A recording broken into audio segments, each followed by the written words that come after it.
Buckeye fans, do you feel consolation, vindication, or frustration from Monday night's result?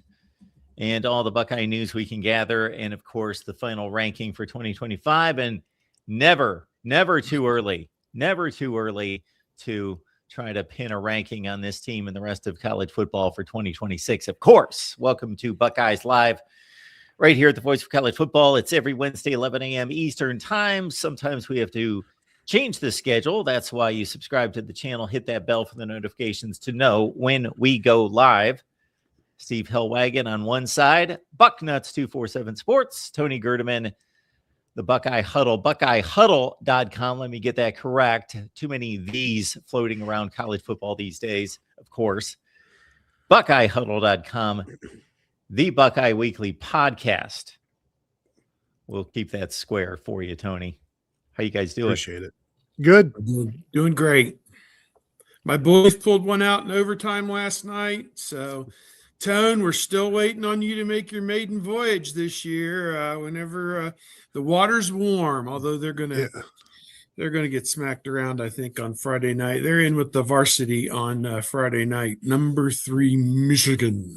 The water's warm, but the streets are still cold. I'll wait until March, maybe. Yeah. Wait until May.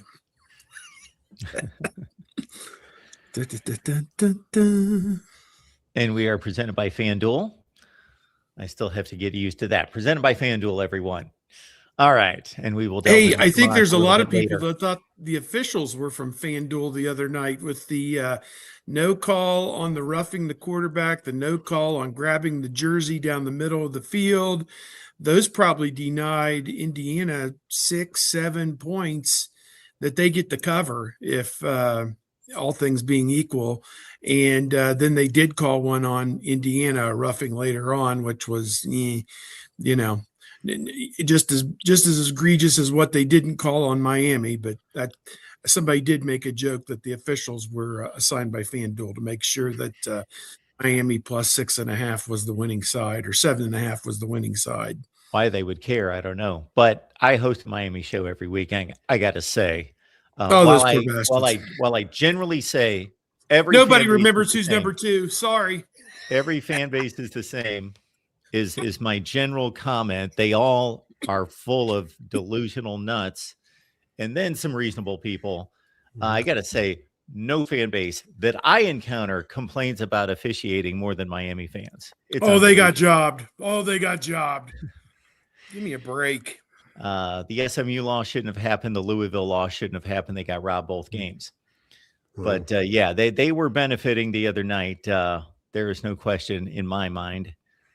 But they still played a heck of a game, and it was finally a good national championship game. We don't get a lot of those, but we did this year. So how should Ohio State feel after watching that game? Of course, it doesn't change anything. Except maybe a few argument points to a certain extent.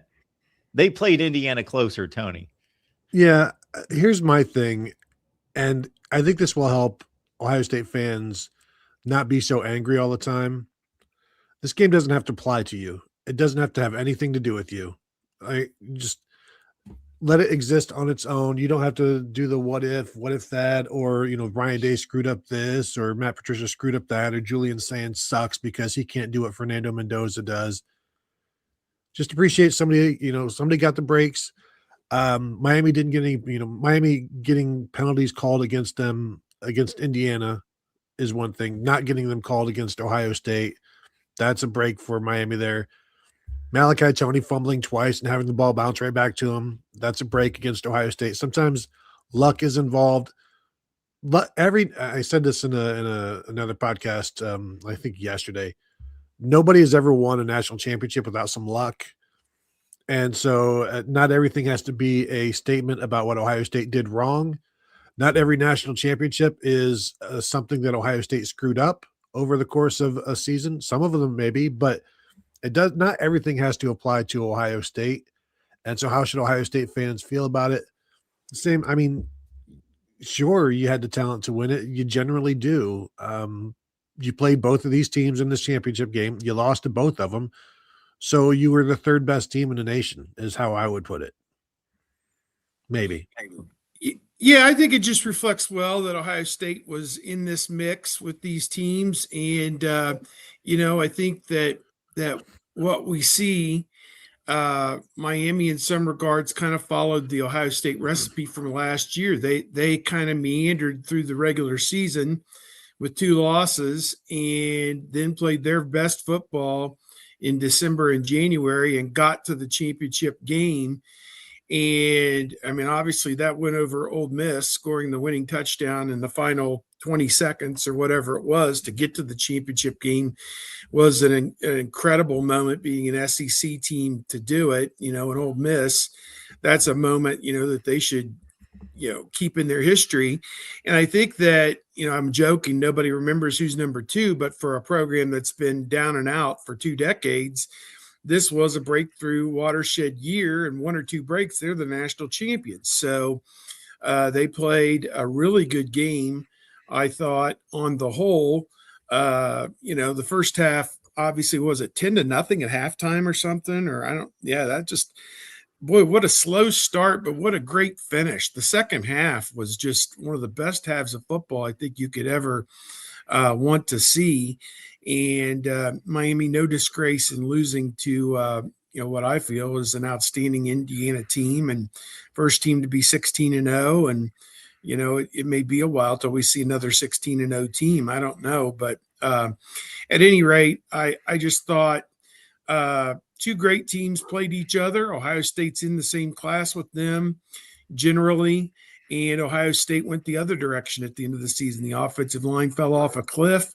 And if your offensive line, I had this argument on WKNR radio last Wednesday with my friend Kenny Rhoda. And after we had done our show, and they're like, I think this whole offensive line needs to be broken up and thrown in the trash and blah, blah, blah, blah, blah. I'm like, well, Shabola left in the portal, and he was the weak link. Philip Daniels was okay, but they've had better right tackles in the past. I thought Sierreveld was okay until the last game when he obviously seemed to be playing hurt, gave up a sack, and then they had to pull him. Luke Montgomery and Carson Hinsman, to me, were pretty solid. So I kind of stuck up for him, and then he said, yeah, but they couldn't run the ball, could they? And he's got a good point. Ohio State did not establish the run against either of those teams, Miami or Indiana.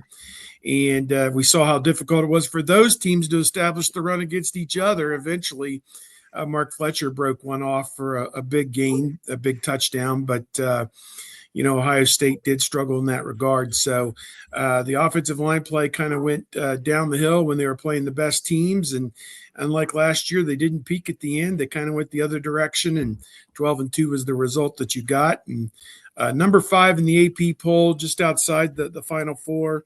I would agree with that. They're probably the best of the quarterfinal losers. Yeah, I would say that the Twitter, unfortunately, since Steve mentioned 16-0, Twitter is unfortunately, with the algorithm, I've interacted with too many Michigan fans, and now my feed just flooded with Michigan fans, and their latest grasping of pride is this 15-0 club. And so they've latched themselves onto Indiana in the 15-0 club and mentioned the other 15-0 teams. I've seen this countless times. So why they wouldn't just say, well, there's actually Indiana in a 16-0 club by themselves, or we're going to include the 14-0s and the 13-0s as the club of undefeated champions. One or the other. The 15-0, 16-0 slice seems to be a little disingenuous. I mean, they also like to throw the Ohio State in there as the 14-2 or whatever. It's not a real national championship because you're not undefeated, and it's just it's ironic to me that that's a fan base that wants to throw an asterisk on somebody's national championship when, I think their last 2 have something of a note, a footnote on each of their national championships. But yes, it is also it's very much SEC fan, where SEC wins a national championship and they all win a national championship. We are also more than 14-0. And it's like, okay, that's fine. That's cool. Everybody gets the same trophy for winning a national title.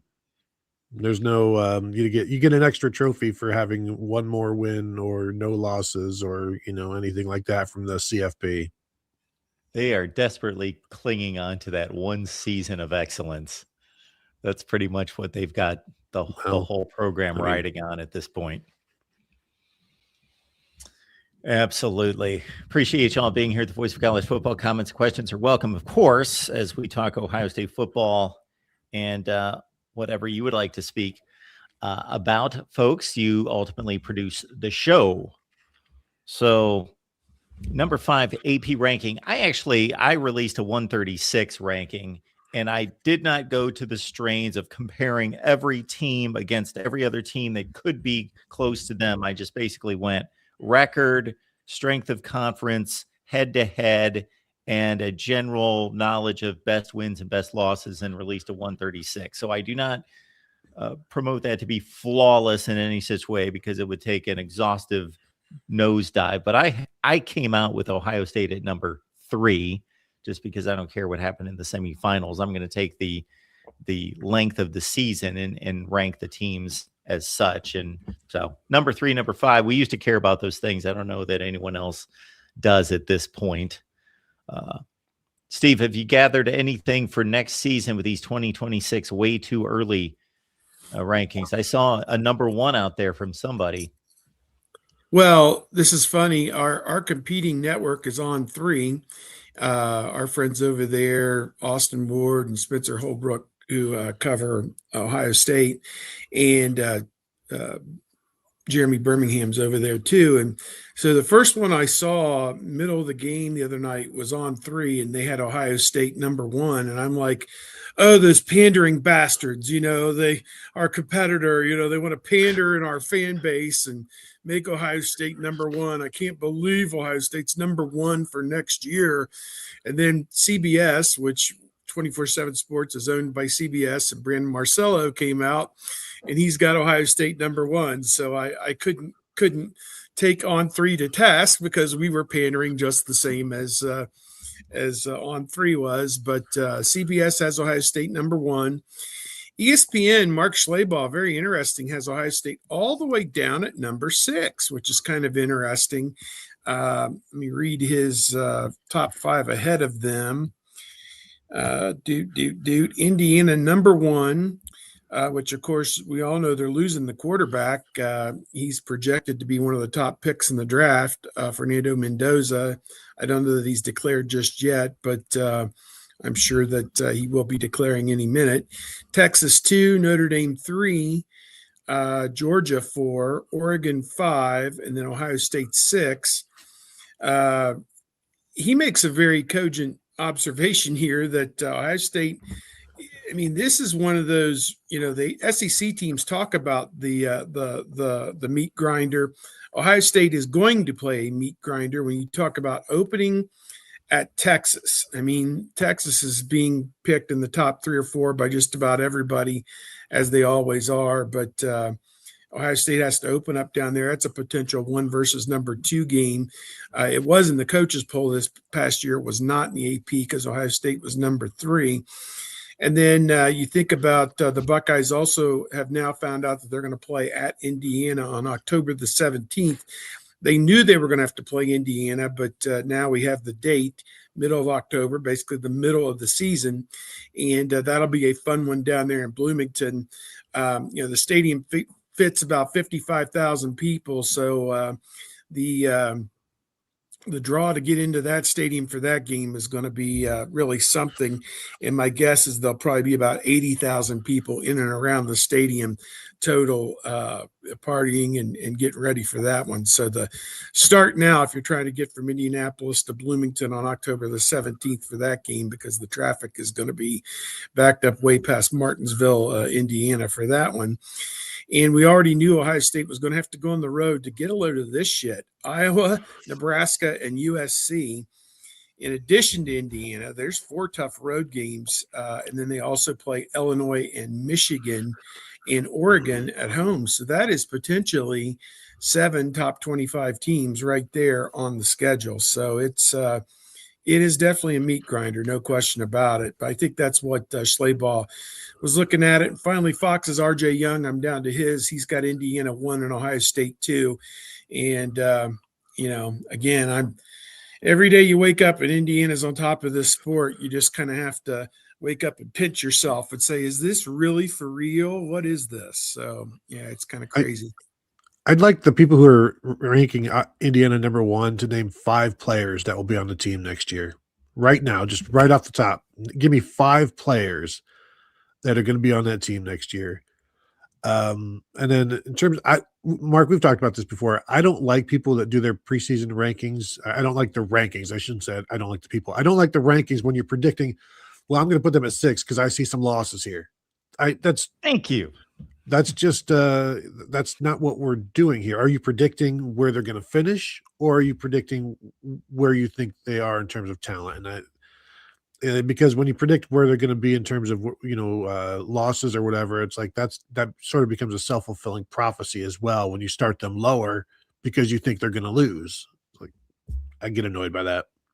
Exactly. That's where I was going with this. So, Steve, you gave me 2 more names to put on my incompetent list, at least in regards to one particular item in college football, because RJ Young has never said anything I've ever heard that's amounted to anything.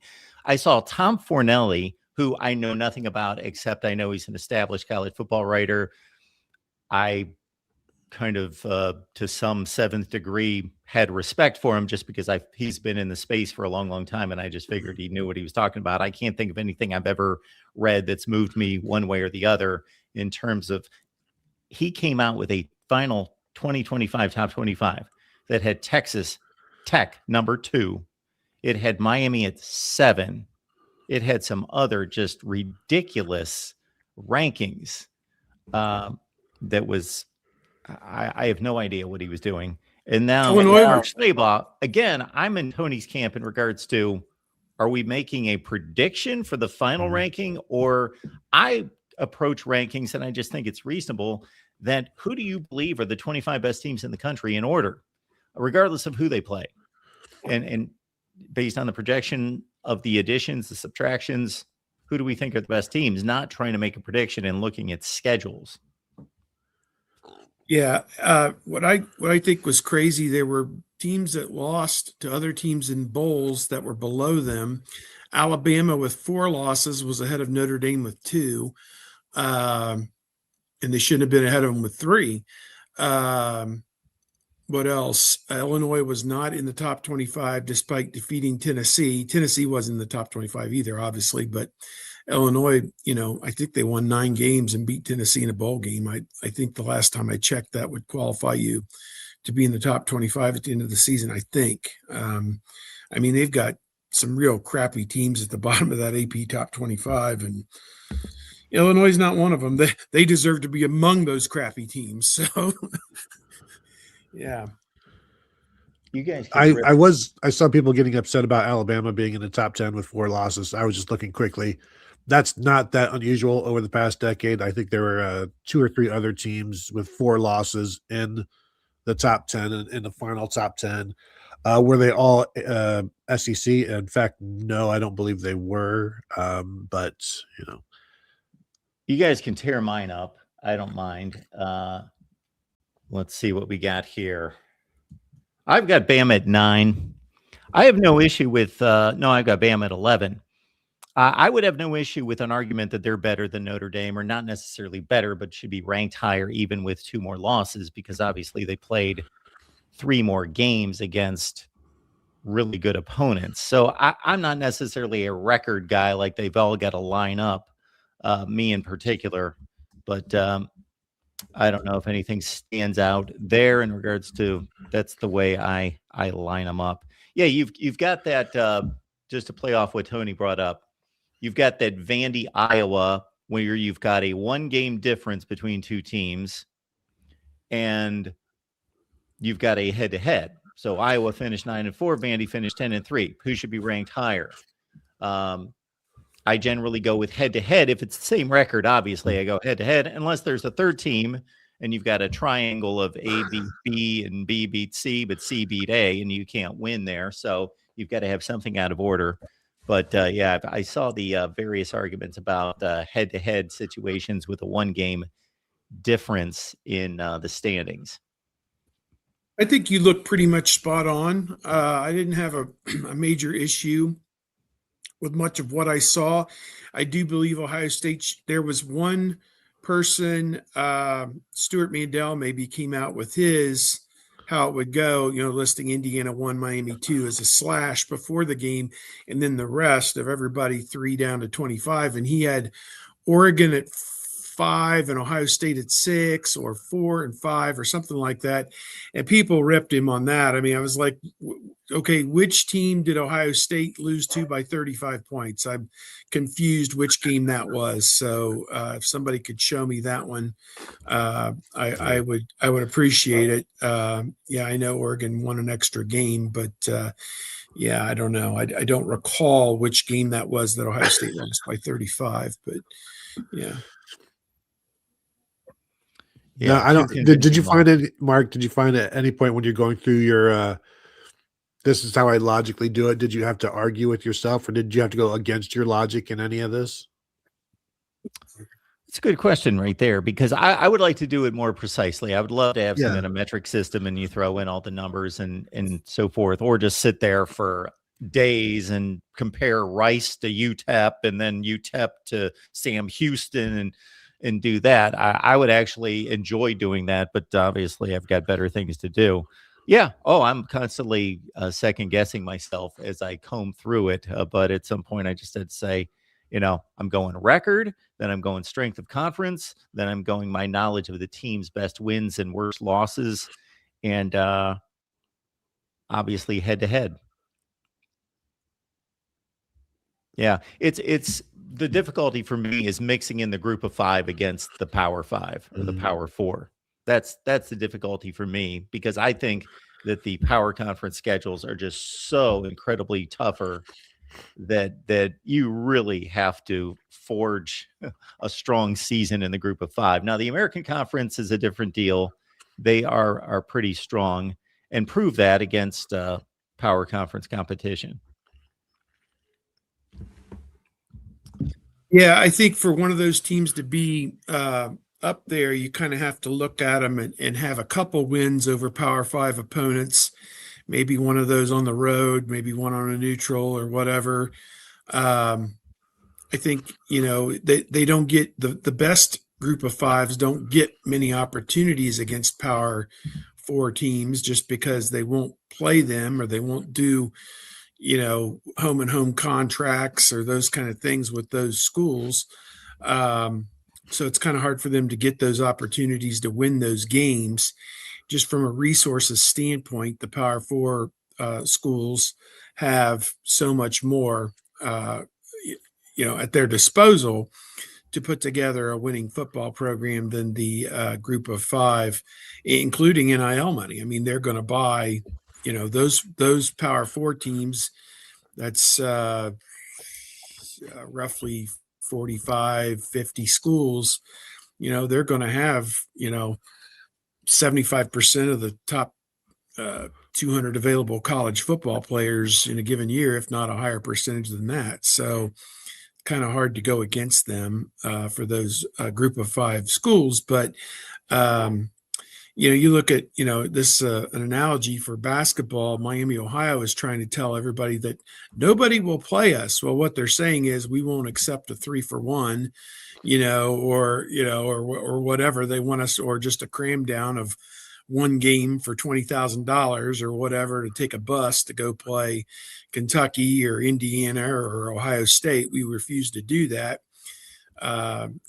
If the terms are right, all those schools would play Miami. So, they didn't play any Power Conference opponents, and they're now 20-0 and say they should be ranked. And I'm like, yeah, 20-0 is pretty good. Put them at number 25, and that's where they are this week. So, that's. And then there's people saying that if they don't win the MAC tournament, they're not going to the NCAA. And I'm like, I don't know about that. I mean, I think if they're 33-1 and losing the MAC championship game, I think they deserve a spot, I would think. Steve, you're making the point that I see in college football about every other year, where a Liberty is 7-0, 8-0, 9-0, and then magically they pop up in the top 25 after a 17-point win against a 2-7 Georgia Southern team, and it's like, what did this team accomplish? They have like the 117th rated schedule in the country, and they've won 8 games. So magically at number 9, we're just throwing them a bone, throw them in the top 25. They're no better this week, have accomplished nothing better than what they've accomplished the entire season, beating up a bunch of horrible football teams, but they're a top 25 team. So you do understand. Oh, I get it. Oh, I know all about it. So when's the next basketball game coming up, Steve? Because I was looking for odds on FanDuel. I couldn't come up with them, and it's against, mighty Michigan. Well, yeah, they usually don't come out with the daily odds until about 4 p.m. the day before is what I find, unless it's like a huge game and maybe a full 36 hours out. They might, like if it's a top 5 game or something, they may get some early line action out on that. But my guess, I mean, here's Michigan. They just beat Indiana at home last night by 14 points. Ohio State's kind of comparable to Indiana, probably a notch or two better than Indiana. And Michigan's one loss was at home to Wisconsin a week ago by 3 points, about 10 days ago. I think Wisconsin went in there and shocked them for their first loss of the season. And I would think that Michigan will be favored by 8, 9, 10 over Ohio State. And Ohio State can play them to within 7, 8, 9, 10, but I can't imagine any scenario where Ohio State goes in there and wins the game. I mean, they would just have to play some kind of lights out to go in there and win this game on Friday night. And they did go to Purdue last year. The day after Ohio State won the national championship in football, we were flying back. We were in Baltimore and stuck there because of weather. And the OSU Purdue game was on Peacock. I think Purdue was ranked like 3rd in the country, and Ohio State went in there and beat them and kind of shocked them. And Ohio State's actually catching Michigan at the right time, because I think their next game after Ohio State is Nebraska, and then their next game after that is Michigan State, who are all in the top 6 or 8. So they are catching Michigan at the right time, no doubt. Tony, I apologize for posting the AFC and NFC championship games after your beloved Chicago Bears didn't quite pull it out, even though Caleb Williams put on the cape at times. At times. We've got AFC and then choked himself with it at other times. How about Buffalo offing their coach, who all he does is put them in the playoffs every year?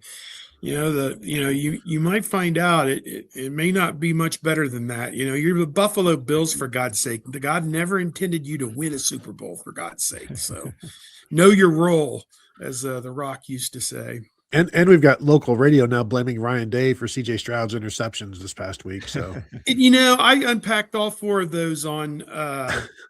I watched every play of that game, and I watched every play of the Indiana-Miami game. It's very rare for me to sit down and watch almost every play of a game that doesn't involve Ohio State. What I saw was an offensive line that could not pass protect, and that Stroud was under constant duress. I think Vrabel and his guys had a great plan to put direct pressure on C.J. Stroud, and he cracked. I mean, what can you say? But no quarterback would have had a chance, kind of like what we saw with Pittsburgh the week before with the old guy, Rodgers. He had no chance in that game, the same team against New England.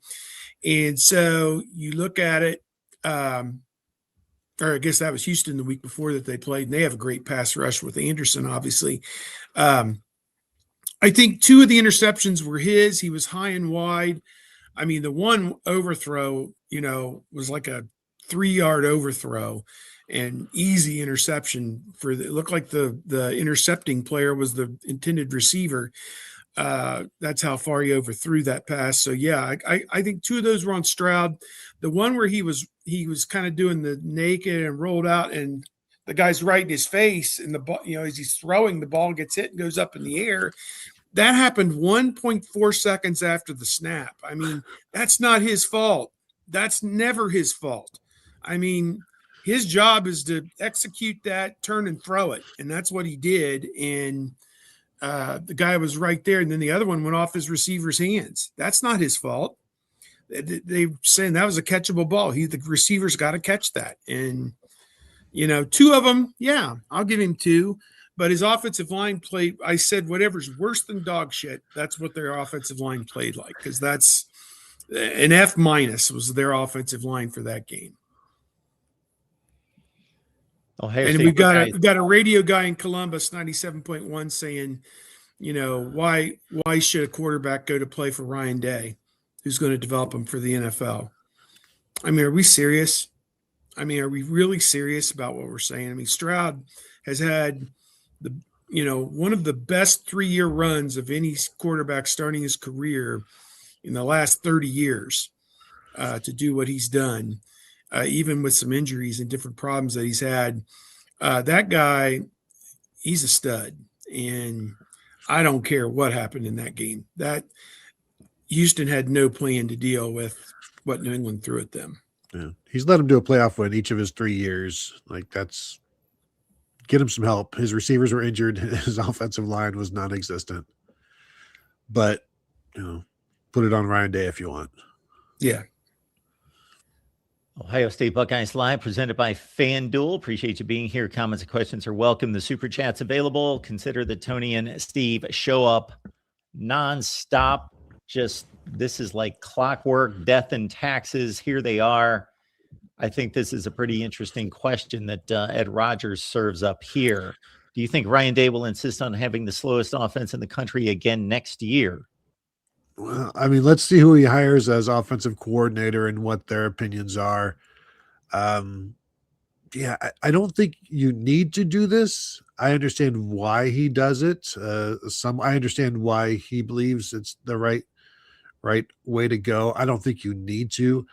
I think if you want to get guys out of the game, or if you want fewer snaps for your offense, like, you can go ahead and put up 40 points in 3.5 quarters and let the guys rest for a quarter or so. That way, then you've reduced their snaps. But I don't know, Steve. It used to be, and we've said this before, Ryan Day used to say you need 50 points, you need 40 points to win in a playoff game. That's not the case anymore. The clock rules have changed. Ohio State's defense has gotten better, so then they can dial it down. But, I mean, you've got to do better than they did in the playoffs. In the postseason, they scored, averaging 13 points a game or whatever. That's not nearly enough, and they need more possessions than the 10 that they're getting. So either you need to increase your possessions or you need to be better on offense. And why not just do both? Did you guys see, this was kind of a weird thing, with about 9 minutes to go in the national championship game, Indiana drove down and scored a touchdown, and they went ahead by 10 points with 9 minutes to go. And Miami came out, and they did the strangest thing I've ever seen. They went up tempo. They went hurry up. They were trailing in the second half of the national championship game with 9 minutes to go, and they took 10 seconds between plays. I've never seen anything like that. What was that? I mean, they went down and they scored, and they gave themselves a chance to win the game, unlike Ohio State. The strangest thing I've ever seen. I didn't know you could do that. It's just weird. A few years ago, watching Ryan Day lament the drop in possessions and how things are now tighter, and it's like there's no attempt to gain more possessions by speeding up. It's just, we'll just accept that this is the way it is. And so now every play becomes more important, and it's becoming more and more trestle ball by the day. And as we know, watching trestle ball for a decade, one bad play can lose you a game, and it can cost you a national title. It can cost you, like, the slip in 2003 against Wisconsin cost them that game. And it just takes one play, and that's what Trestle ball does. Sure, it can, make every game a 4-quarter game, and you're looking good, and you've got a chance in the fourth quarter, but so does everybody else. And you don't necessarily need to. I don't think you need to do that at Ohio State. Now, if you can debate Jim Tressel's overall results, but agreed on that point, Tony, because Iowa does that, and Iowa should be doing that, and that works well for Iowa because they compress the game and they play to their strengths. But when you've loaded a roster with high 4 stars and 5 stars, your approach needs to be a little bit different. Yep, I would agree. And we'll see how they do this year, and what they've learned from this season, and did they learn anything from watching Indiana's offense get after people, and what will the new offensive coordinator want to bring? Because we saw the impact that Matt Patricia had bringing his defense and his approach. So we'll see what happens when Ryan Day finally brings in his guy, and what that does to the speed of the game for the Buckeyes. They've definitely kept a lid on what Ohio State is going to do. And obviously with the NFL kind of changing, with 6 or 7 head coach openings and coaches changing jobs and whatever, Joe Brady, who was the great coordinator at LSU, was out of a job there at Buffalo, and, different guys. You wonder if Ryan Day is going to kick the tires on some of these displaced NFL guys, or what he's going to do. The default seems to be that they would make Keenan Bailey and Tyler Bowen maybe the co-offensive coordinators, keep it in staff, keep it in-house. But, the first 12 games of the season this past year went pretty well, but those last 2, if you can't block anybody, which was Bowen's responsibility first year in, you really, nothing that you call matters at that point. So games are won up front, so on both sides of the ball. And that's what's going to be interesting, is how is Ohio State going to re-image this offensive line, re-image its offense, excuse me, to get back to being able to run the ball when you want to run the ball. And, it didn't feel like Ohio State was able to do that in some of the matchup games, particularly the last 2. I mean, they did against Michigan to a degree, but I think that was not obviously a top of the sport type game this year. So I think that they got to really take a lot of, I'm sure those guys are all, Tony, when we go in there for interviews, somebody will open the door to that meeting room and you see all the we get a quick glimpse of all those offensive assistant coaches sitting around that big table right across from the team meeting room. And they're all in there, and they're, looking up at the projector and whatever, and, looking up at the whiteboard to see which way those X's and O's are going to go, and, what kind of, neat wrinkles they're going to come up with and whatever. And, there was a lot of innovation in the playoff, and a lot of neat plays that play that Miami used to score the touchdown with Tony coming in motion and then handing it off to Fletcher. That was a great goal line look there. That was fabulous. So we saw a lot of neat wrinkles and different things that, if you want to be successful, Zig Ziglar or somebody way back, one of those motivational guys who talk to people selling, if you want to be successful, emulate what successful people do. And I think they need to sequester the videotapes of all the FBS teams that when they had it inside the 5-yard line were able to punch that thing into the end zone at the highest levels, and come up with some ideas there beyond just tush pushing to figure out, what the best course of action. I think part of it is having a quarterback who will willingly run the football. And, with saying going into a contract year, so to speak, to try and secure his top 5 NFL draft status, is that something he's going to want to do? I don't know, but they got to come up with something, because what they had at the end against the best of the best was not good enough. And he said it after the last game that those sacks, some of those sacks were on him, and he needs to be able to take off and run. And we'll see if he applies it, because we all remember CJ Stroud talking about how, I need to run more, or I need to do that. And it didn't only really happen against Georgia. In terms of running the ball overall, I kind of feel like it's as much scheme as it is offensive line. I feel like it's more scheme. I think you should be able to scheme up some run game. We've seen countless programs do that with lesser talent over the years. And in terms of like the OC, I agree with what Alex Miller said. If it was going to be Keenan Bailey and Tyler Bowen, they would have already done it. And if it does end up being that, then it's, I would assume, because everybody else said no, and so that's what you've come down to. And I find it hard to believe that everybody would tell Ohio State no. So I feel like there's somebody in the NFL that, I don't know where a co-offensive coordinator situation is on Ryan Day's wish list of where things would be. But I think he's clearly got his eye on the NFL, and there's still a lot to happen there with offensive coordinators getting head coaching interviews and stepping away and all of these things. And so I just think there's still some things to shake out there.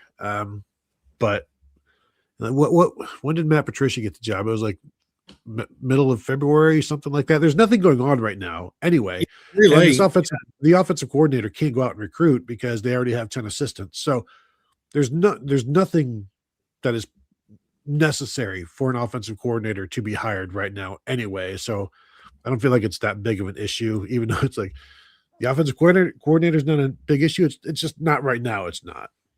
Nothing is going on. You say somebody would say no, and if they're going to pay, they're bidding against themselves at this point. They want to pay $3 million for a coordinator. I don't know anybody who's out of work that's going to say no to that.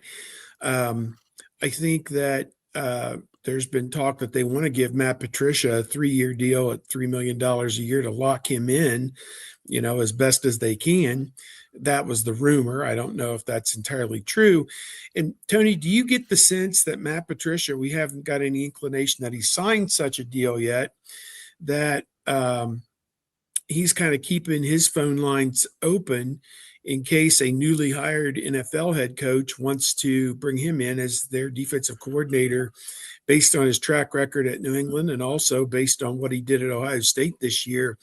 To me, it would seem like he'd be a very attractive defensive coordinator for a NFL team that needs to get some stuff straightened out and get back to winning football games. Do you kind of sense the same thing I am, that he's got that offer, whatever the offer may be, on the table from Ohio State to stick around, but he is keeping all of his options open for the time being?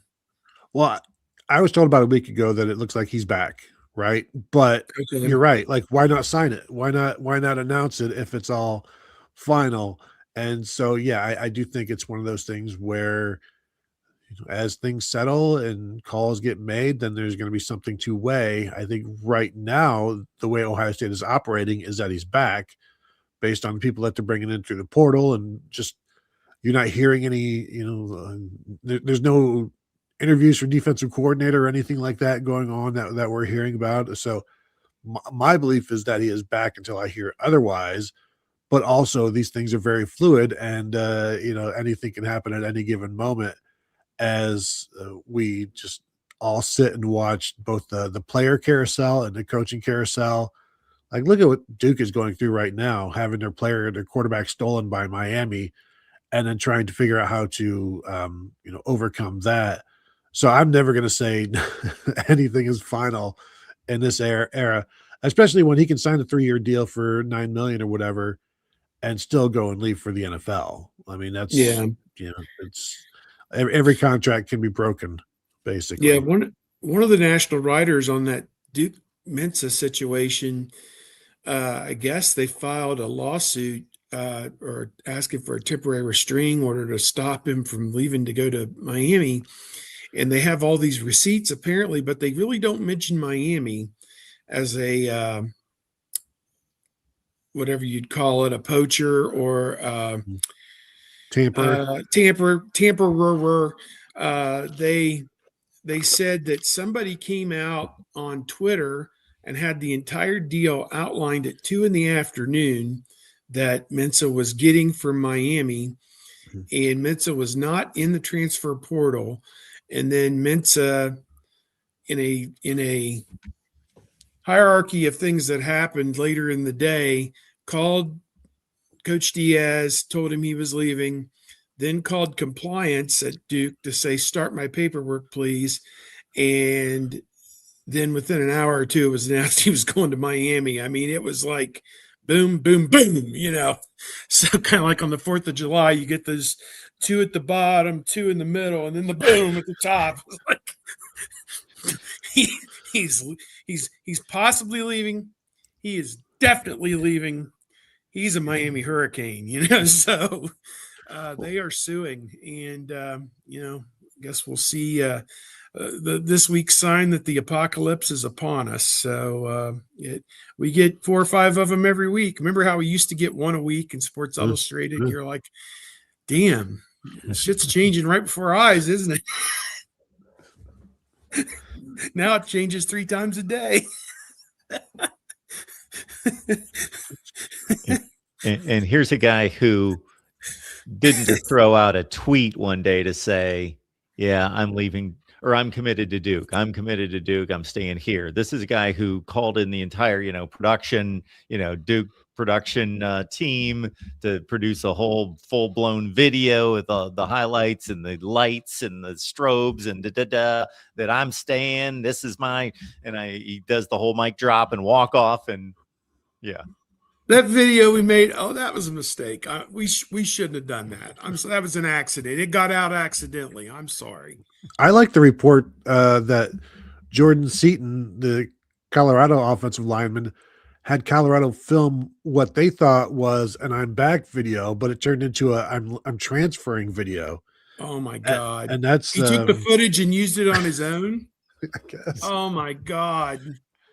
That's next level. That is next level.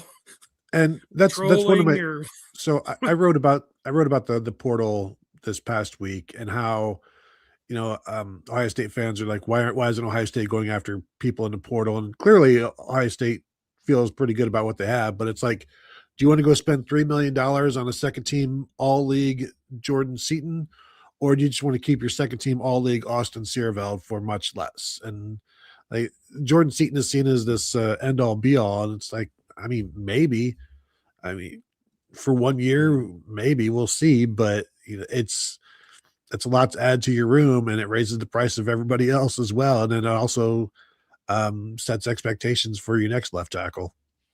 I know on our site, Mark Porter, who does some really outstanding video work, kind of like what you guys have, I think Ross Fulton and some other people do on your site. He has got some cut-ups of some of the transfer people who are coming in, and I know that of the 24/7 sports transfer portal rankings, where they kind of treat it like a high school recruiting class and ranked them 1 to however many they could, muster, Ohio State is getting 7 of the top 200 available transfer portal players. Nobody really at the tippy top of the list, I don't think, but they are getting their share of talent out of the portal. It feels like, a little bit. And, I guess we'll know more about these guys when we get them into spring ball and see how it goes from there. But to me, as I looked at that list, it's kind of like the portal is so spread out. It is just, my mother-in-law asked me, this Indiana team, were all these guys from James Madison? And I was like, no, they had 2 guys from Wisconsin, and guy from the center was from one of the Coogan, the big offensive lineman, was from Notre Dame. And, all these guys were from all these different places that, that came in. Only 8 of the 22 people who started the game on offense and defense from Indiana signed with Indiana out of high school. And Signetti only signed 1 or 2 of those guys. Several of them had been there 4 or 5 years. So it was,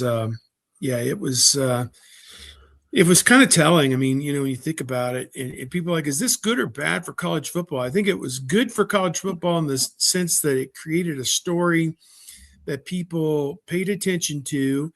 And we got the Mendoza story out of it, which was one of the most amazing stories. And that Indiana, the perennial loser, it'd be like the Pittsburgh Pirates winning the World Series in a year or two. I mean, that's just kind of what we just saw. And, for lack of or the Cleveland Browns winning the Super Bowl in that realm. And so in that regard, it was good for college football, but Ohio State and Michigan people are going to look down their nose and say, that wasn't a homegrown national championship with 16 high school signees. That was, you bought that team. And Signetti said that, people who think that we spin out of whack are completely off base. Our NIL wasn't what people think it is. So, take it. Depends on your viewpoint. If your team didn't win the national championship, it's bad for college football. If your team did, it was great. So it's not what it's going to be. Let's say that. In terms of Ohio State's portal, Mark, I sent you a link in the private chat about a piece I wrote this week that I've got a chart there about the stats that Ohio State lost via the portal. And I saw that. That was what tremendous. They brought in. Yeah. And we can discuss that if you want, because there was so much consternation and people are upset about what Ohio State lost in the portal of the 30 players or whatever. You'll just have to scroll down until you get to the chart there. But when you look at it in terms of what they lost and versus what they gained, I mean, they clearly cleaned up. And yeah, everybody's upset about losing Quincy Porter and Fahim Delane, but would you feel better about having Fahim Delane or Terry Moore in this defense? An experienced starting safety versus somebody who's never done it before. But you look at, they lose 111 tackles to the portal. They bring in 4 times that. The tackles for loss, you see that. I think maybe the most interesting number is the starts. You lose 32 to the portal, and 29 of those were Tegra Shabola. And 2 went to, I think, James Peoples, and 1 went to Bryson Rogers, maybe. And then you're adding 147 starts. The receiving yards are, completely overwhelming. You lose I think 10 receptions this year, just this year alone, from Quincy Porter and Mylan Graham, and replaced them with 2 guys that combined for about 90 receptions and 1,100 yards this past season. So what they lost is more potential than anything. What they brought in was production and experience. And I think that's what, that's been a major ingredient in the playoff teams this past season, the successful ones. Absolutely. And again, that's what caught my eye, was just the potential that was lost with West and Porter in particular. Mm-hmm. It's just kind of disheartening, but that's happening everywhere, folks. Yeah. And even with Bryce West, I mean, he spent 2 years at Ohio State and hadn't gotten on the field very much yet. He in line to start, but they went with a more safety type than a corners type, bringing in Earl Little as that nickel guy. So that's also maybe a move that they're doing defensively, where they'd rather have a bigger guy there than Bryce West. And so that was now he can go to Wisconsin and try to win a cornerback job outside rather than being pigeonholed in the nickel. So we'll see how that goes for him. And I do think Quincy Porter is a big loss, but you look at the position that he plays, ideally would be the X position. That's where Jeremiah Smith is. That's where Chris Henry Jr. is. So it's like, what did you lose there?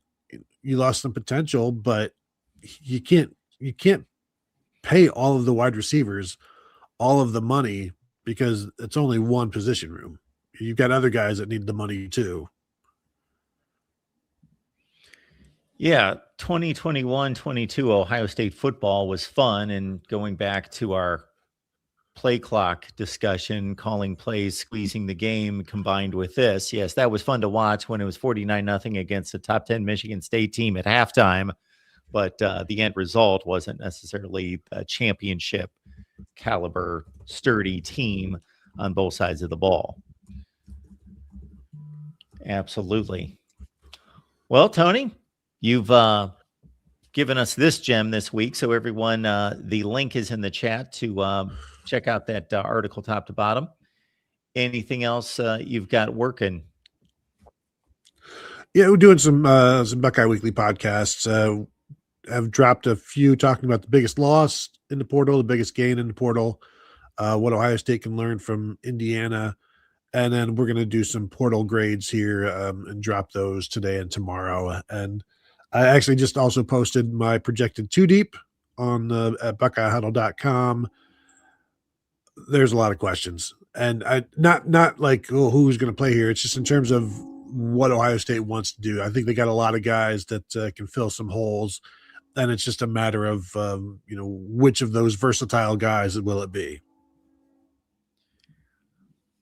What's going on in Steve Hellwagon's world this week? Yeah, I'm working on that top 25 roundup of all those lists, and it is kind of fascinating. I've just got down to yahoo.com and Nick Bromberg, and he's got Oregon at number 1, which is kind of intriguing with Dante Moore coming back, but Dante Moore is going to have to play a lot better than Dante Moore played in the big games in 2025 for them to realize that they're the number 1 team.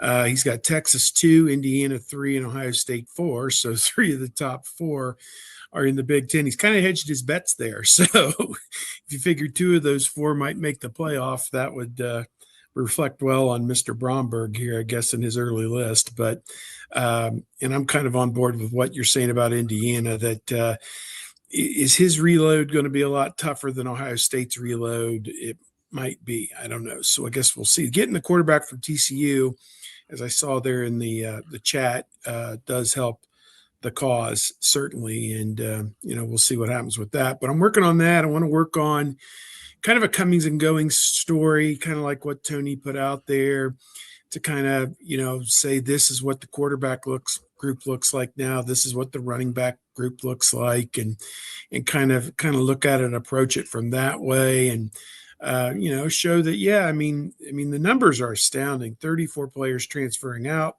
16 players transferring in, and 26 true freshmen. That's 42 people who have never been a part of Ohio State football are now joining the fold. That's roughly 40% of your roster when you figure there's about 100 people on the roster, and that's a lot of teaching.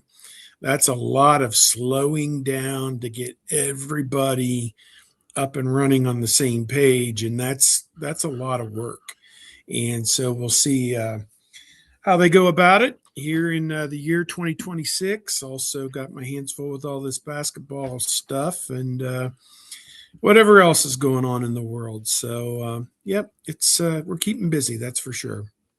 Ed Rogers, thank you so much for the compliment. I believe that's attributable to our 3-hour production meetings that we do each and every Wednesday before the show.